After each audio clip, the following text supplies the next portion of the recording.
जय भीम. नमो बुद्धाय. चला तुम्हाला दाखवते मला काय काय भेटी आल्यात ते. कसल्या सुंदर भेटी आल्यात मला.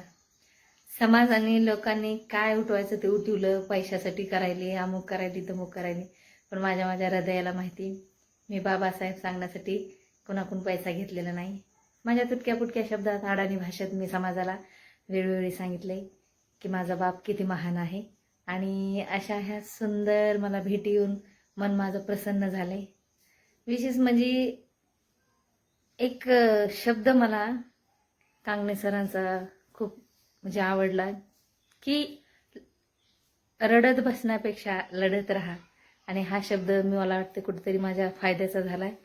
आणि एक गोष्टीचा विचार मी करते की ज्या टायमाला सुविधा नव्हत्या, कसलाही लाभ नव्हता, हीनपणा, जातभेद, अंधश्रद्धा, कसले ते बिकट परिस्थिती होती, त्या टायमाला माझ्या बापानं किती धीरानं, एकट्यानं, हिमतीनं आपल्यासाठी हे स्वातंत्र्य जग निर्माण करून दिले.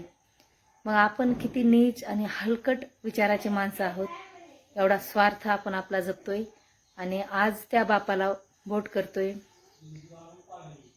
या मानवाने आपल्यासाठी इतकं सुंदर जीवन निर्माण करून दिले आणि आपण आता आयत्या पिठ्यावर रघुट वाढायला आणि परत बाबासाहेबांना टीका करायला लागला.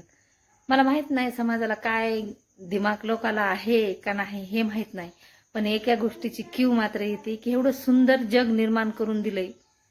जन्म देते आई वडिलांना पण नाही केलं शकतं एवढं केलंय आपल्यासाठी, आणि परत आपण त्यांना नाव बोट ठेवताय, संविधानात टीका काढताय, घराण्याला नाव ठेवतं, राजघराण्याकडे बोट करताय. अवघड आहे, अवघड आहे. वाईट वाटते मला भविष्याचं माहित नाही बरं का. माझी कशी परिस्थिती असो, किती बिकट असो, माझं जीवन कसंही असो, पण बाबासाहेब सांगण्यासाठी मी कधीच मागं हटणार नाही, एवढं मात्र खरंय. माझी तब्येत बिघडलेली, घरात परिस्थिती अशी, तरी पण मी वेळोवेळी तुम्हाला बोलण्याचा प्रयत्न करते, थोडाफार बाबासाहेब सांगण्याचा प्रयत्न करते. जय भीम.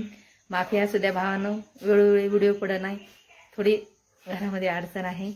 माझी खरंच तब्येत लई बिघडली. मी प्रयत्न करते रोज तुम्हाला बोलायसाठी, जिबीला बोलता पण येईना, फोड आले. जय भीम. नमोद्धाय. जय रमाई.